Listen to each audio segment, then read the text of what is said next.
Heyo everybody, Haku here with my live reaction to read through for Kubera Season 3 episodes. I'm going to try to do 17 through 19 because that way we do threats part 4, 5, and 6 and we're done with the threat section. Again, also spoiler-wise, I'm not trying to look at the titles too much. I'm not trying to plan it out that way, but I was like, I could do 2 or 3 this week, and I want to shoot for 3. That way we at least finish out the threat section because, of course, when I'm like, oh, we could do 2 or 3, and I see that 3 would be such a clean ending, it makes me like, okay, well, now I need to do 3.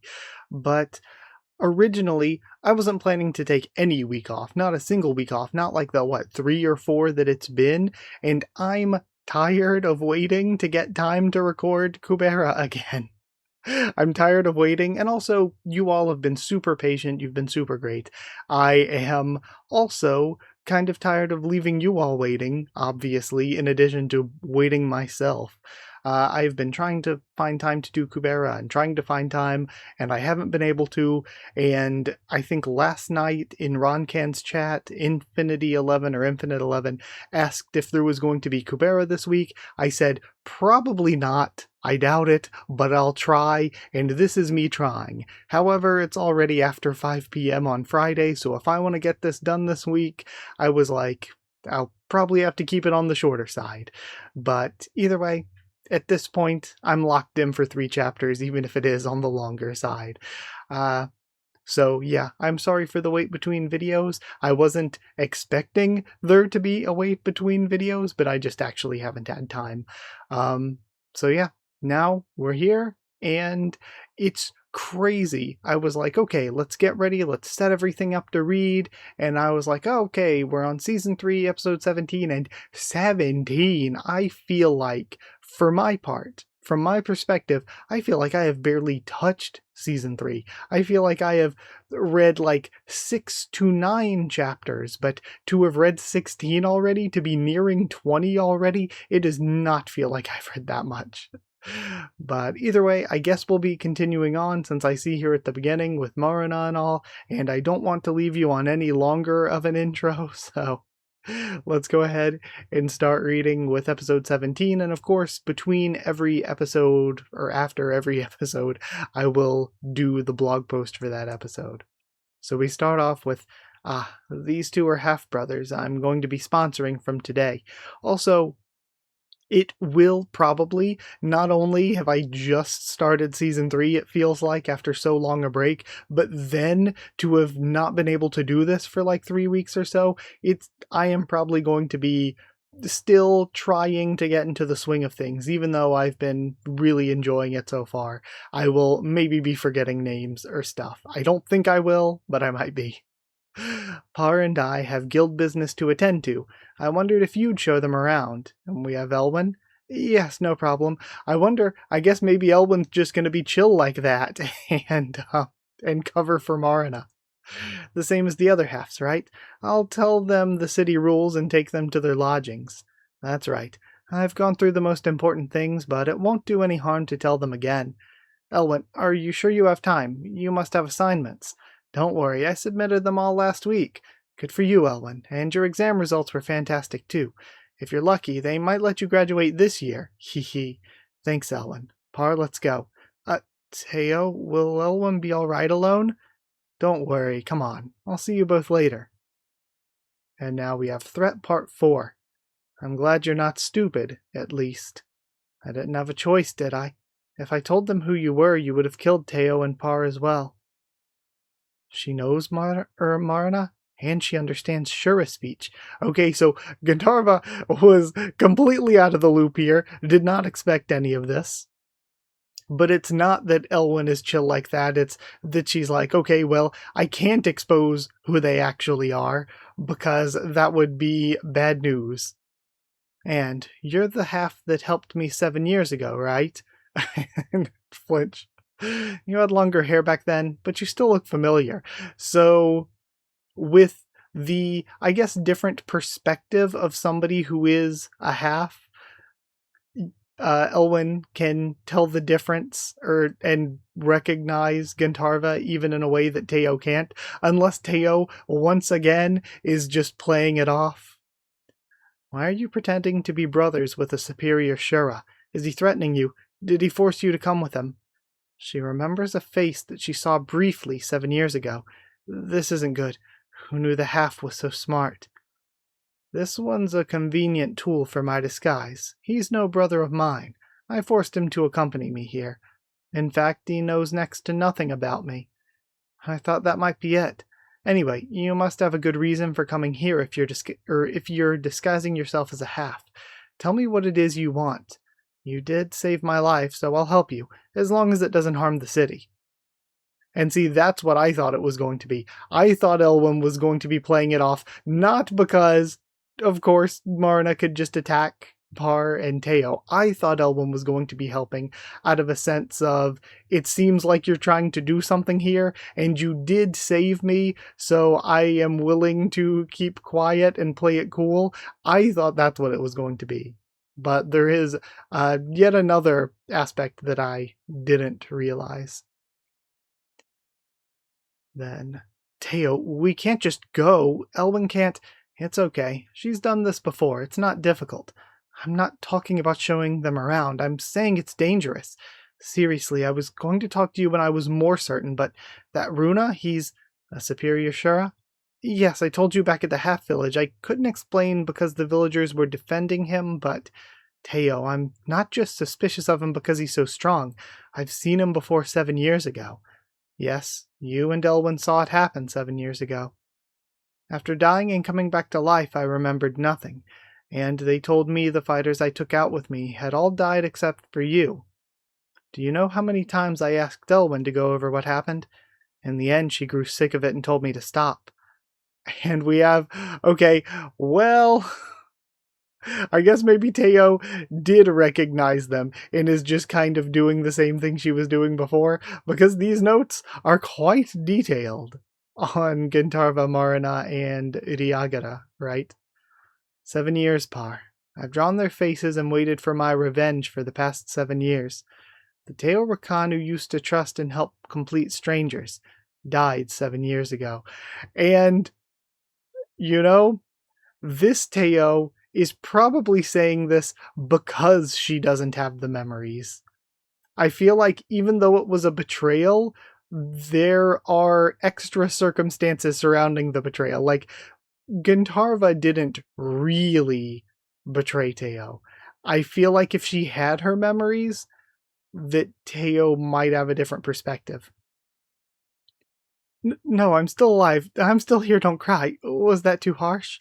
I thought you actually trusted him, Teo. Everyone was on his side in the village as well. I didn't know what to do. And this, again, is good because, yeah, from Par's perspective, she knew something. She knew that he was sus, that he was sketchy, that he was dangerous, but literally no one believed her. So now she at least has one ally in this. Sorry I couldn't tell you earlier. But Par, your face always shows exactly what you're thinking. If I'd told you, you'd have given us away. Can't deny it. But what are you planning to do, letting him into the city and leaving him with Elwyn? Wouldn't it be better to have a few more people watching him? It's okay. Watching him will only make him suspicious. Elwyn said he couldn't kill her because his clan is allied with the Yaksha clan. If he was going to act up, he wouldn't be pretending to be a half in the first place. You can bet he has some kind of hidden objective if he's daring to come into a city when there are gods on Willarv. Right now, it's better to leave Elwyn alone with them. She can try to find out what he's after.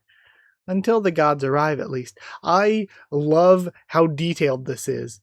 It's not just the complexity of them trying to hide their identities and being undercover, but we also have the opposite side of things as well, with Elwyn, Par, and Teo. Until the gods arrive, at least. And now we have a shot of Atera. A confidential letter from the Temple of Chaos. How unusual. And it's for Agni himself. That is not the strongest shot of her right there, I must say. If he's ever in one place, it would be easier to give this to him. Is he even in Atera at the moment? It's probably no use, but I suppose I should look for him. And then I love that Kurigam said that in the blog post, and since then, we have probably gotten the same exact shot. It's gotta be every chapter, or at least close to every chapter. There are more chapters with this shot so far than without, I would say. The Temple of Chaos has sent this for you, Chandra. Yes, I hope it's important if they're daring to address it directly to a god. If they want me for something trivial, and we see Marna and Gintarva, this. Agni would have received this as well, right? It's information for the gods. There's no reason to send it only to you. It's highly likely that Agni would have received the same letter. Then, it's a matter of getting there first. Because this is a question he and I can never agree on. And I feel like if he's not feeling too self-deprecating and edgy, Guntarva would be able to talk this out. But it depends, because sometimes Guntarva is all up in his emo boy mode. Like, oh, everything's bad, my daughter is dead, I betrayed the humans and can never get along with them. If he's in depresso form like that, then maybe not. But he might be able to talk things out. Marina, terrible at communication, so probably not on his side of things. You need to get to Calibloom? Yes, Chandra wants me there by the next day of Chaos. And if I take a boat or use the water channel, it'll take longer than that. Why not hire a sufficient number of Hotivayu magicians? That's a bit difficult. What's difficult? You have the money. You're coming to me because you're having trouble hiring magicians? Agwin told you my identity because she was worried about your half phobia. It wasn't so that you could... That's not why. Just listen to me. If I hired enough magicians to get me to Calibloom, there's no way Rana won't find out. Then it'll look like I'm running away again because I don't want to be a priest. I can't tell her the truth because Chandra's instructions are to not tell any other human. How am I supposed to persuade Rana then? You think it's okay to tell Ashura when you're not allowed to tell any other human? Fine, I'll help. It's not a difficult task. And then, yeah. What are you doing? Get on, so we can get going. He just kneels down. On your back. Don't you use a transcendental? Agwin said you can get halfway around the planet and back in a night. It's not a transcendental. I just run. Piggyback before I change my mind. I think I'll hire some magicians after all. This is a bit... A piggyback at the sage? Then I'll just carry you, crabs. No, wait, I want a piggyback, please. Yeah. They take off. To be continued. That was a really good chapter again. I love the stuff with Gintarva and Marina. I think that once again, one of the strongest parts of Kubera is just its characters, and I talked about it a bunch when we were in Calibloom before. So much of Calibloom was dozens of chapters, nearly 100 chapters, of just the characters interacting for the most part. There was some action here and there, but mostly just the characters interacting with each other, and it was amazingly well done. And we're doing that here again. Like, it's really great seeing more of Gintarva and Marina like this, but I love what we're doing with Teo, Elwin, and Par. Now, we had some Teo before in Season 2, like plenty of development, plenty of insight into Teo, but now we're getting a bit of a different Teo because parts of her memories are gone, and again, I think if she had those memories, it probably would change her perspective, but we're seeing her now with a changed perspective because she doesn't have those memories.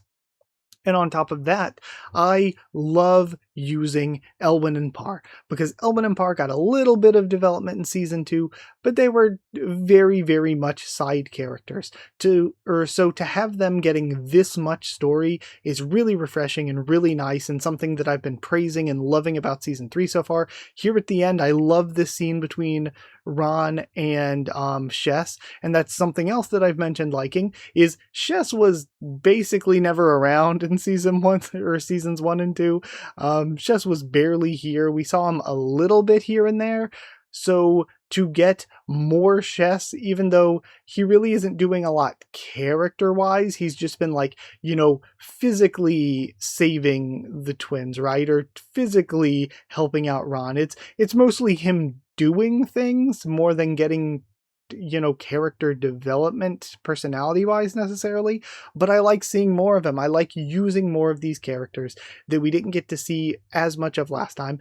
And again, before in seasons 1 and 2, we did get a bit of, Clofe, Cloche, and Hudo. We got a bit of them, and we got a bit of Airi, but to be pushing Airi forth in more prominent of a role and to have more of a prominent role for Cloche, Clofe, and Huda, I love that. I love giving them these side characters that we had in seasons 1 and 2 that have been around, so they have that history with me as a reader, with us as readers.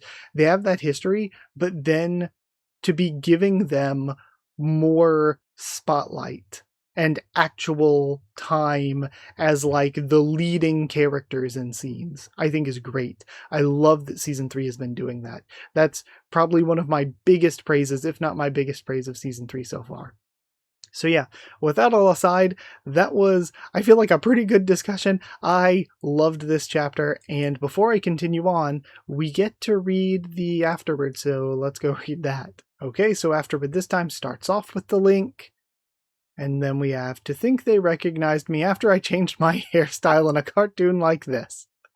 The reason Elwin's been growing his bangs out, or her, again, we've been joking every time, if there is a chance to get the gender wrong, it is going to be done every time. Unless Elwin is a guy, but I was assuming Elwin was not this entire time.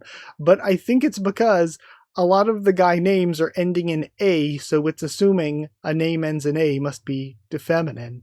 But also, Elwin sounds, again, if you're translating to English, it sounds like more of a masculine name. Like, if I met somebody named Elwin, or was like, oh, you need to meet this person named Elwin, I would picture a guy before I pictured a girl, just from the name. But it's not like she has any special abilities in her eyes. It's just because there are a lot of people who can get annoyed by them. Elwin has absolutely no intention of fighting, but she often gets into arguments because of her gaze. Really? I didn't think Elwin's eyes were that weird or different. I mean, if anything, I guess if the part on the outside is supposed to be that her sclera are like pink or red, that's a bit different, but that's not that crazy. Then we have caught red-handed. Even Gandharva has a photo. Ryagara and Marana are drawings created based on Elwin's memories. If that document had been released to the public, there would have been chaos in Half Village the moment people saw Marana. Seeing as everyone fails to recognize him, it seems like it's classified material, right? Why wasn't it released? Then, if the shoe heels are similar, Par is slightly taller. Okay. Some of you are wondering if Par is a cat, a dog, or a wolf. Par is simply a member of the Yaksha tribe. The form of the Yaksha doesn't exactly match the shape of specific animals we know, such as cats, dogs, or wolves. More often than not, it's a mix of various features. The conclusion's that you're free to think of it however you like. I was assuming cat. I thought, especially with the tail there, it's more of a cat-like shape. But I kind of like this, where Yaksha is just generally predatory shaped animals, just generally, whereas the other one, hold on, that's Yaksha. Yaksha was the one who died and their bones are used, right? Yeah, so that's Yaksha, and then I forget what Shess is, what the others are, like generally hooved prey animals. Again, I like that it's not like a specific deer or goat or whatever, it's just generally hooved prey animals. But then you get into weird cases like Hanuman, where Hanuman is a monkey. You get into some odd situations there where it's like, okay, I don't think they quite fit either all that well. It's crazy that I'm not remembering the other's name, because there are only 8 tribes, right? Of Shura. So let's see, after all of this break, what can I remember? This is something that I've done a bunch before. Obviously, the Garuda are birds. Then there are the dragons, whose names I'm actually forgetting right now. Yeah, I'm actually forgetting. There's the Garuda, Vritra? Is that the dragons? I'm forgetting their name off the top of my head. I think it might be Vritra. Then there's the Yaksha, like I brought up. And I'm really forgetting the hoofed animals one. But there's also Gintarva, which are fish, Ashura, which are bugs, Ananta, which are snakes. And that's 6 out of 8 that I've gotten.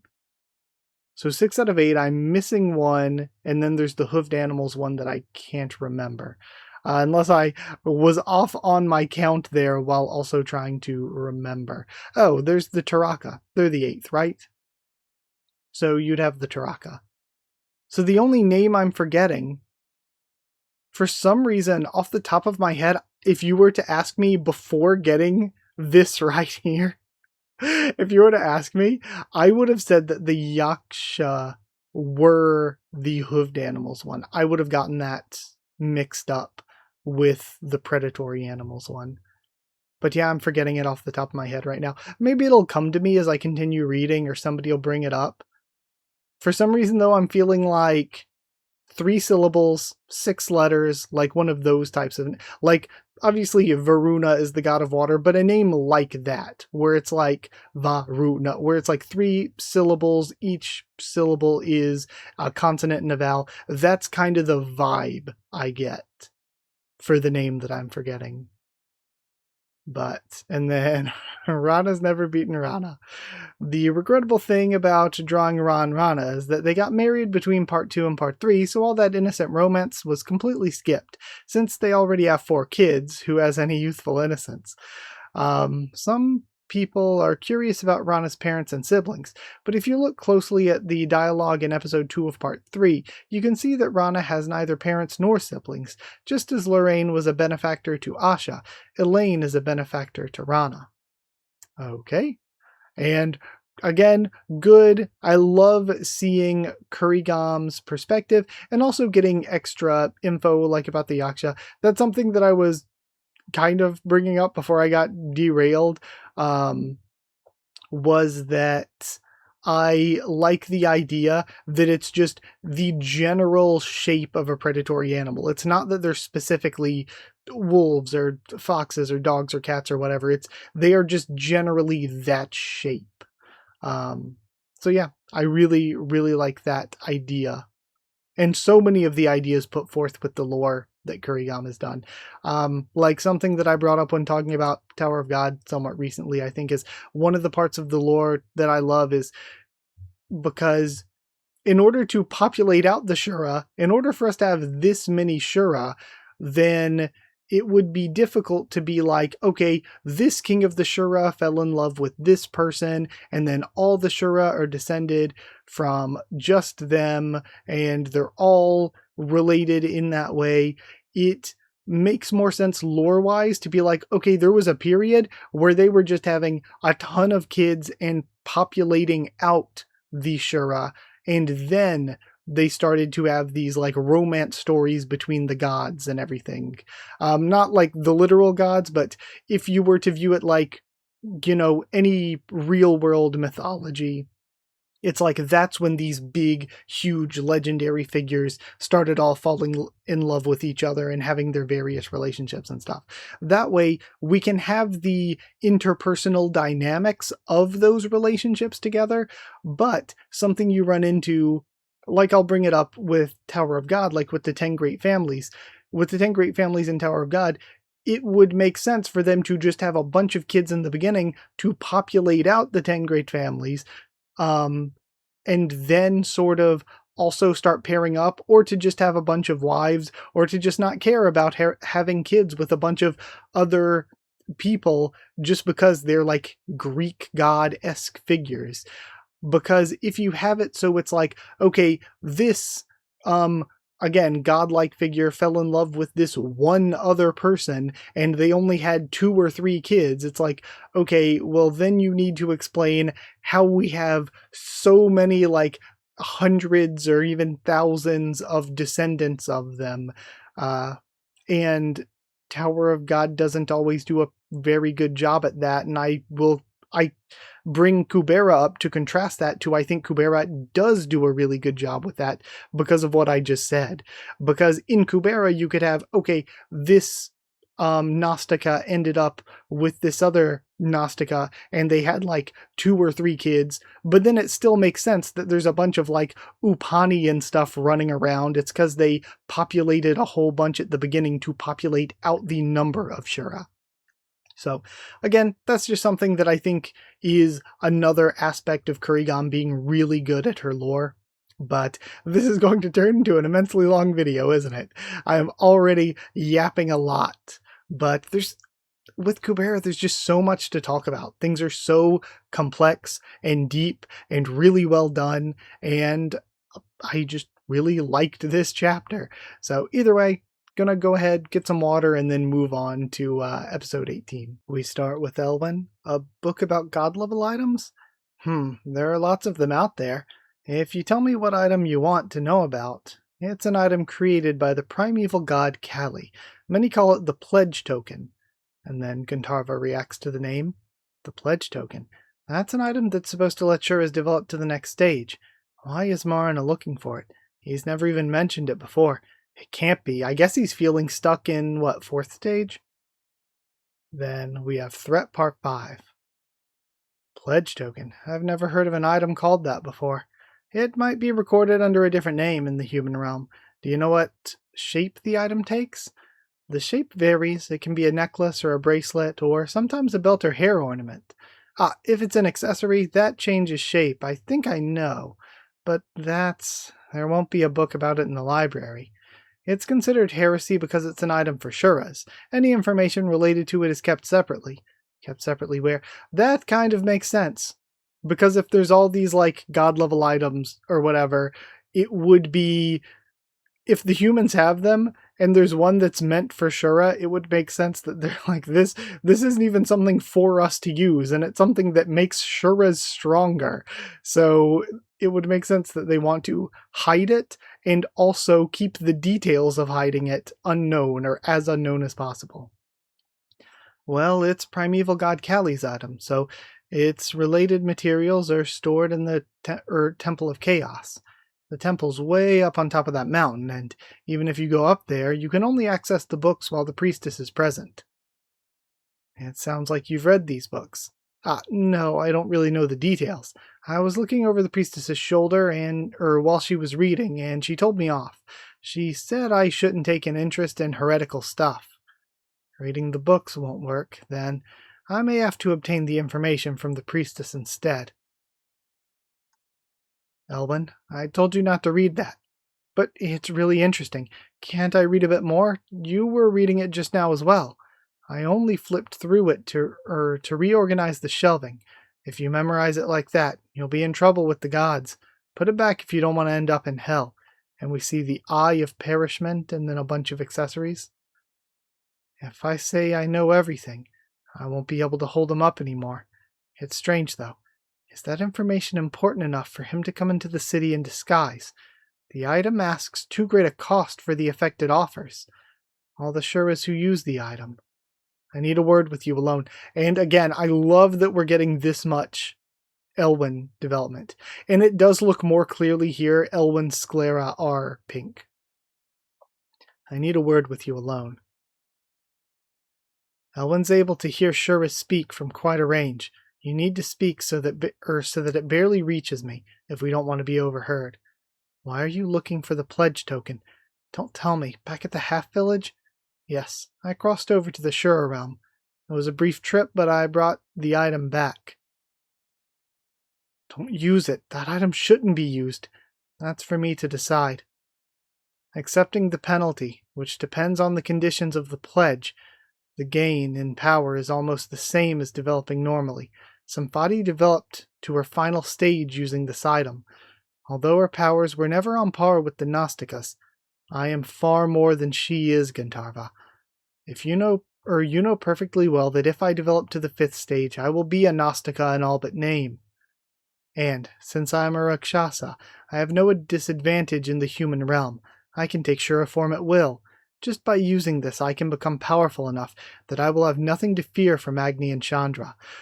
Okay, so I wonder why it is that he needs the info. Does he need to know more details on what the drawback is or on how to activate it? Because he has the item.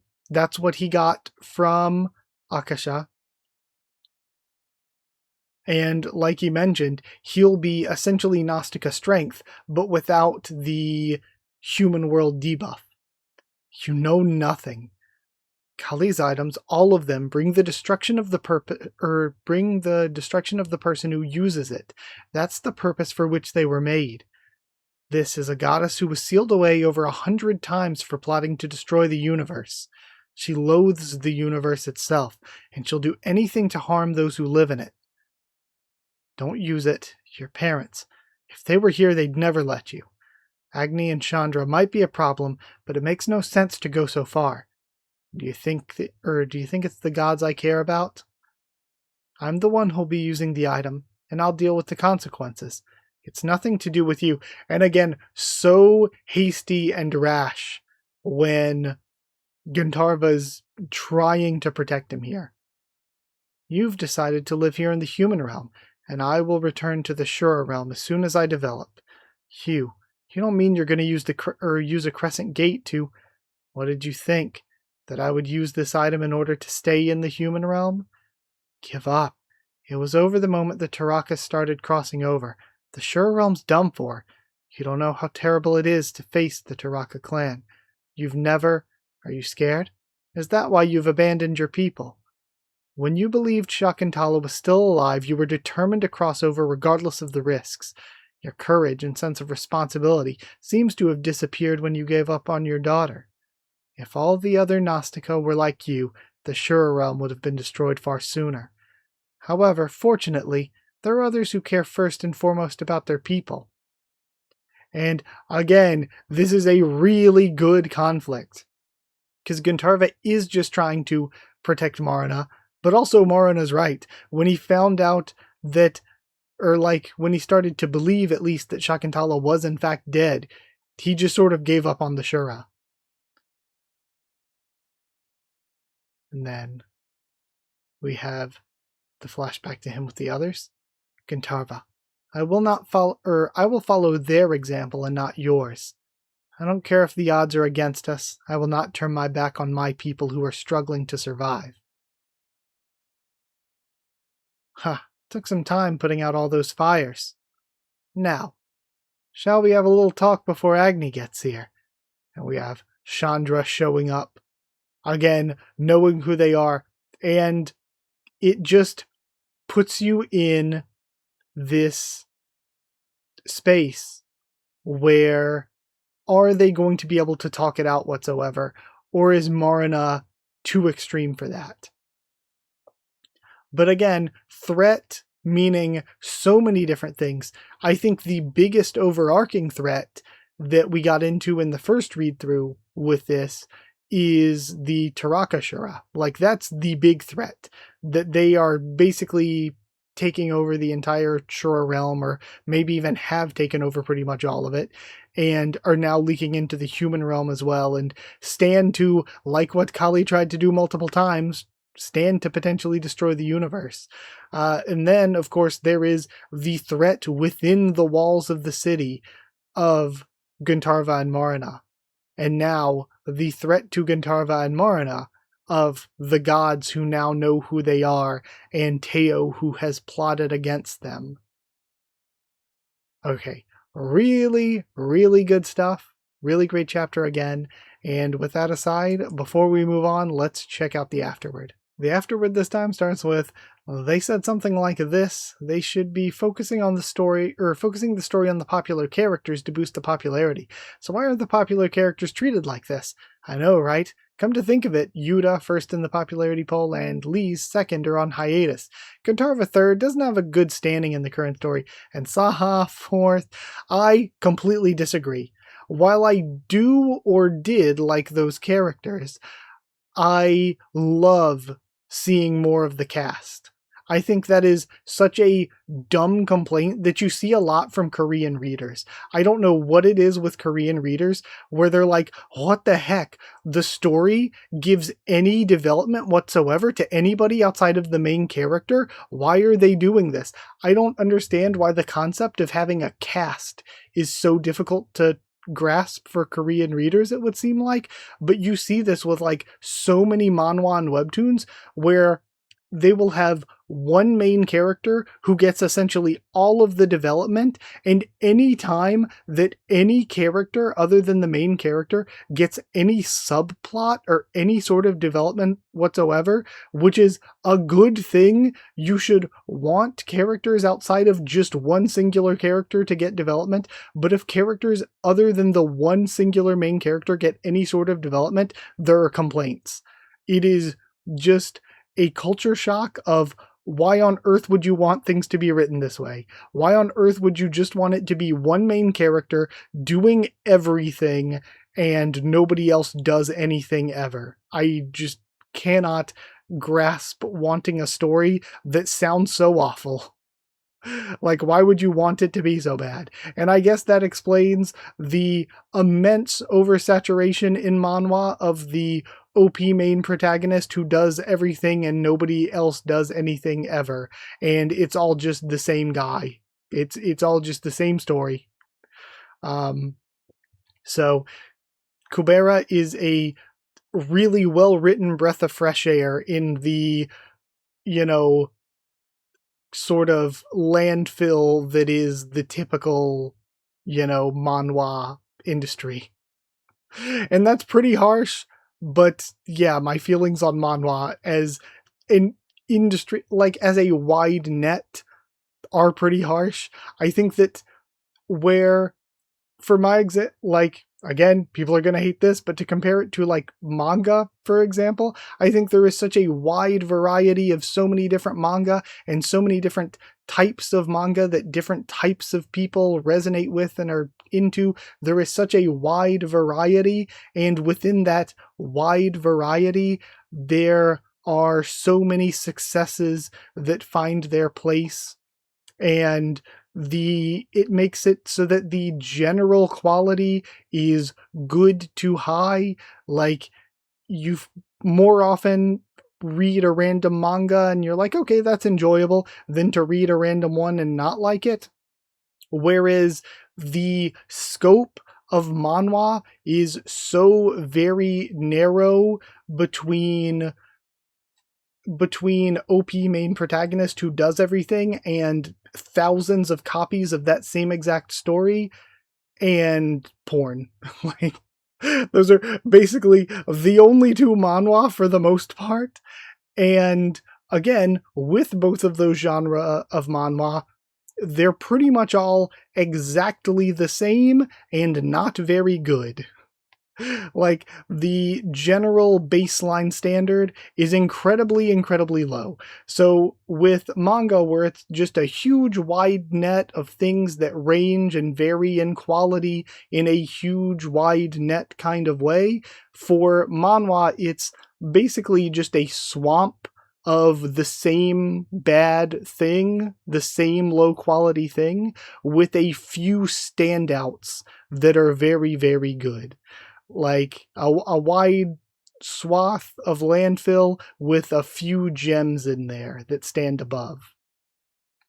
But, my complaints about manhwa aside, and again, if you love manhwa and everything, don't take my opinion as your own. Again, form your own opinions, but that's just my opinion on manhwa. Then it's simply because I proceed with the story regardless of character popularity. I'm well aware of which scenes you all enjoy and how to pique your interest, but still, the story follows the established path. Then we have a link. I wonder if Marina actually ate that. From Elwyn's perspective, it's not that she isn't scared of Marina at all, even though she's smiling so nonchalantly, they switched it up on me. A name different from what the Shuras call it. I gave some thought regarding how to write this item's name. I felt that the Sino-Korean words solely in Hangul could lead to some misunderstandings, but then again, using Chinese characters directly within the book seemed a bit awkward. Still, it's not like they use Hangul in the Kubera world anyway, so I've been using Hangul all this time. You can just consider the Chinese characters as my own translations. They don't actually use Chinese characters in that world. Again, makes sense. That's kind of what you have to do in any fantasy world. Will we really be able to see this? The parts that appear black aren't actually black. They've just been masked so they aren't visible. I really don't think we needed to hear that. We don't know whether or not it'll be black, white, or red, or a mix of all the other colors. Then I'm the crazy bitch of this neighborhood. Sounds like a lot when I say it was sealed more than 100 times, doesn't it? You might wonder if the sealing was done too clumsily or why it was broken 100 times. However, consider the time that's passed since the creation of the universe. Even if it's a super powerful seal with an effect of about 10 million years, the face of a god who lives for infinite time. And yeah, that's what I just figured. It's because they've been doing this for forever, essentially. But, gosh, what was I going to say there? Completely forgot there was something else I wanted to bring up. Oh well. But yeah, I think, like I said, with the manhwa that I read and that I feel stand out, Kubera stands out as completely unique and interesting and fun. It has this cartoony style. It's so heavily influenced by Hindu mythology and Indian culture. And then, of course, it has just the Korean fantasy vibe, but maybe because of when it was written, maybe because Kubera is old enough to have been before a lot of the modern popular manhwa, it really does Korean fantasy in its own unique way. Whereas with the other two things I read, Tower of God also, I guess because it started a long time ago, Tower of God also was very different and very unique and told a interesting fantasy story. And then along the way, I would say maybe around Hell Train, it fell into the tropes of being the overpowered main character who does everything, and we start taking away as much screen time as possible for anybody outside of the main character. Tower of God started with that unique style, but then made a shift to be much more generic. And then with ORV, I think that ORV does follow the generic Korean manhwa sort of writing style. I just think that ORV does it very well. And I haven't read Solo Leveling, but that's something else that a lot of people enjoy. And I would say that that is, you know, the quintessential when you think of the Korean fantasy manhwa style. That's sort of what you think of. I would say that Solo Leveling and ORV are probably in a similar boat in that, yeah, they are just the generic manhwa writing style, but they just do it really well. Because ORV really, it does a good job sometimes, but for the most part, it is just focused on the main character. And you don't get as much time and as much development away from the main character. You do occasionally here and there, which is, again, probably why it's operating at a higher level than most. But that they, I would say, do kind of follow the generic structure. And as far as art style goes, the generic art style, they just do it at a high level. And a lot of these are also based on novels, like ORV is based on the novels. So that, again, I don't know if that leads into ORV being a bit more unique or better, or if it's just, you know, a common thing. I don't have wide enough knowledge to really speak on that. But yeah, either way, great chapter once again, lots of discussion once again, and let's go check out our last one for this video. And we continue right here where we left off with episode 19. Gadara just smacks Marina. Elwin yells, "Why'd you come out of nowhere?" And then, when the lights went off, I was sure it was Chandra. What's happening? This one is the Shura that Teo reported. Okay. Wait, so this one's the Shura that Teo reported. When the lights went off, I was sure it was Chandra. So Elwin knew about things? This is Elwin thinking? So Elwin knew that Teo reported them. And Elwin was like, oh, I was sure that Chandra had got here. Okay. Threat part 6. What the? Ah, that saves me some trouble. I was going to ask that other one, and here you are right beside him, Gandharva. You're looking even worse than I thought. Feeling awful, aren't we? You deserve it for taking Shura form in Calibloom 7 years ago. If it's not allowed, why do it? You, after taking so many lives, you still haven't come to your senses. Do you remember? Gresfun, the planet you destroyed, and the humans who died there. And your reason? Just to vent your anger. Because they chose divine magic and not fiendish magic, you smashed their souls to pieces so that the gods could not gather them. 100 million souls deprived of their afterlives. And it wasn't just Gresfun. There's no end to the list. All those planets you destroyed for fun since the beginning of the world. You're the worst bane of our universe, Kintarva. Even the Gnostikas, infamous for their crimes, have done nothing compared to you. Agni said you had changed after meeting Menaka. But I doubt it. Just look at you now. And I like this. We have seen the changed Guntarva that Agni was talking about through the series so far.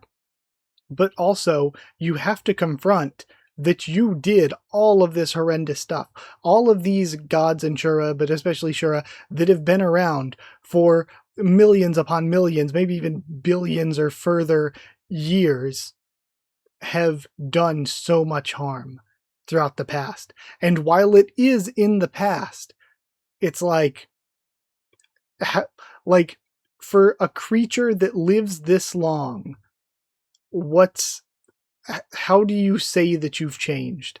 If you've done horrible things for hundreds of millions of years, how do you ever say that you've changed? You destroyed Carte in N5, and now you're after Willarf. You broke the rules and took Shura form in the human realm, just so you could flood and trample the city. And now, you're back to do more. Bloodthirsty little lugworm with anger management issues. Okay. Sorry, I was just taking this in again. I wanted to make sure there was something that I got right. Okay. So yeah, mentioning Calibloom, not anything that he did at the final battle in Season 2. I was just, again, making sure this was about Calibloom and not about the end of Season 2 stuff, when he provided aid to Guntarva, right? Bloodthirsty little lugworm with anger management issues. It would help the lifespan of the universe if you dropped dead right now. And now we're back to Atera. Brilith? I'm not using Insight at the moment, really. I haven't been reading anything. If you have something you want to say, you can just say it. It doesn't matter what. I don't care if you insult me in the worst way you can imagine. Of course you don't care. You've used Insight to read it all before. To be honest, I don't really care anymore about the complaints and insults that you saw. I know you're not someone to be mad about those things. And it would be strange to start feeling uncomfortable around you now when you've known everything all along. And you're a god, while I'm only human. It's natural for you to have power over me. If you say you're going to keep using Insight, I don't have a right to refuse. Brilith, you didn't bring this up so you could dwell on the difference between gods and I didn't bring this up so you could dwell on the difference between gods and humans. You have a right to be mad. I might have meant well using Insight to understand your side of things, but it's not pleasant for someone to have their mind read. I'm sorry for not telling you sooner. I thought that if you knew, you'd find it even more uncomfortable to be around me, and stress yourself out trying to control your every thought. I just told you, it doesn't matter if you use Insight. I'm not being sarcastic. I really mean it. You already know. After I found out about your powers of Insight, the first thing I worried about wasn't the complaints that I had hid from you. It was something far more blasphemous. Why aren't you mentioning it when you know what I want to say? For a long time, I thought I was the only one who felt like this. I thought you saw me the same way you saw any other human and watched over me as a god does over his people. I told myself you would act exactly the same if someone else was your priestess. I vowed I'd keep my blasphemous feelings a secret from you until I died. But I was the only one who thought it was a secret. You knew how I felt all along. And steadily I grew older. Everyone told me I should try dating someone now that I was nearing 30. I agreed to try some blind dates, but none of them worked out. Because the guy changed his mind, they said. But everyone knew that was unlikely. There were rumors going around that you were going to be my husband anyway. You knew how I felt, but you never gave me an answer. So why'd you try to stop me from dating other men? I want to know, Agni. Again, it's so interesting how the fact about him being a god is being written so well into how it affects interpersonal relationships. And also the aspect of it affects our relationship, but it's like, you know that I had feelings for you, and you wouldn't just say, okay, well, since you have feelings for me, we'll be together. Because again, now that you know that I've been reading your mind and knowing what you think about gods, it changes the power dynamics between us. But it's like, okay, it does change those dynamics between you, but you can't just say, okay, I will not necessarily return your feelings, but I also won't let you have feelings for other people. I don't think it's right for me to harbor these feelings for you anymore when they're not reciprocated. If you tell me for sure that they won't be, I'll sort out my feelings and focus on fulfilling my obligations as a priestess. Please don't avoid the question this time. You know how I felt this way, how much I hoped you wouldn't find out. You've read everything using insight since I was young. You know all the things I would never have dared to say out loud. After all of that, it's too cruel to have no answer from you. Agni, here you were. It's a confidential letter that's come for you from the Temple of Chaos. If you want to check... He's surprised. Sorry, Brilith, we'll keep talking when I come back, and he again leaves her without an answer. Were you talking about something important? Did I interrupt? No, not at all. It wasn't anything important. Looking back on that day, Idiot Kim said that he should have never left for Calibloom, and that he should have stayed in Atera and given Brilith an answer to her question. That it was the last day he would have been able to tell her how he felt. And then, threat end, next chapter, devastation. That is rough to hear, knowing what's going on with the gods and Marina and Gandharva. Devastation sounds rough. But again, I love what we're doing with the characters here. I do not mind not seeing Yuta. By the end of last season, wasn't really a big fan of Yuta anymore, particularly. I don't mind not seeing Lise, even though I love her and everything, because I am more invested in some of these other characters, and I love giving other characters more time. So I don't mind not seeing some of these characters, because I am loving the drama here so far. And we're moving kind of quickly through the drama, it feels like. We're kind of running through things pretty quickly. But, I am excited to see where it goes. And with that aside, I think all that's left is to read one more blog post, and then once we do that, I can end. But either way, I love the chapter once again. These have been amazing. So next up we start with our Link. Then I almost had a heart attack. Elwyn's working an extreme part-time job. Anyone with average nerve would have fainted by now. Then it doesn't feel real, does it? Do you remember the story about the destruction of Gresven, which was already mentioned in Part 2? It was mentioned in the book Teo was reading as information about the Gintarva.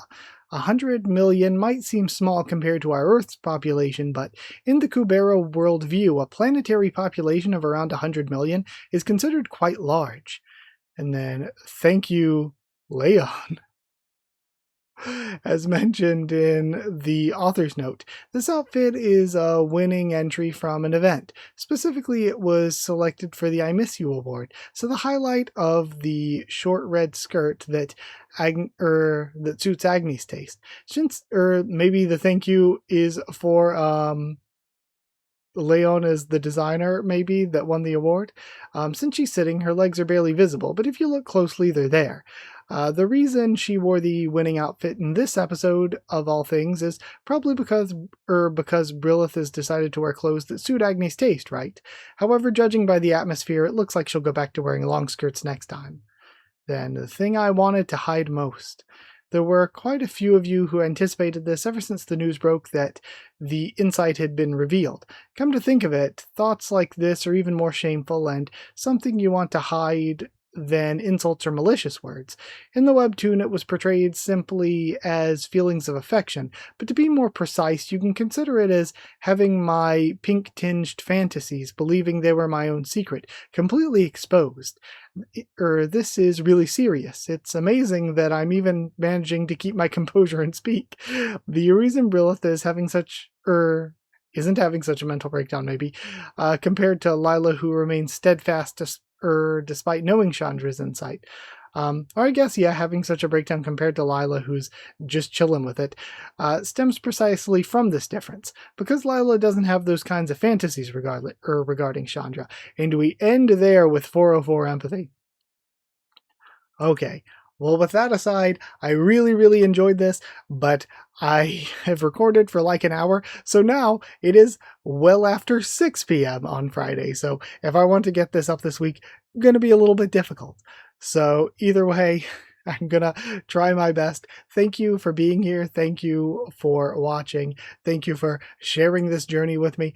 I loved these 3 chapters. I thought I had some good discussion in there too. I thought they were really good. I'm excited for what continues to be next, and I'm loving the drama and what we're doing with characters that were side characters, also characters that were main characters, but characters we didn't get a lot of in seasons 1 or 2. I love that we're getting more of here. So with that all aside, thank you for being here. Like if you did like the video, comment down there to tell me what you thought of these chapters and my first thoughts and reaction to them. Subscribe for more Kubera, much more on the channel.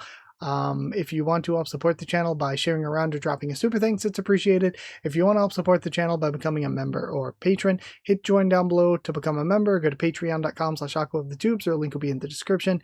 It helps me to continue to make things, and also you get your name at the end of videos and get One Piece Bingo a little bit early. So thank you to people who are already members and patrons. Thank you to chosen regulars Evan Holly and Bertie Booster. Thank you to Magical Girls Dee, Ben, and Maru. Thank you to Cherryton students David Lingstaff. Thank you to Slayer candidates SG and Stan Cedar, and thank you to Pure Element Patier Deal. Thank you all so much for your support. Thank you for watching, and I'll see you all next time.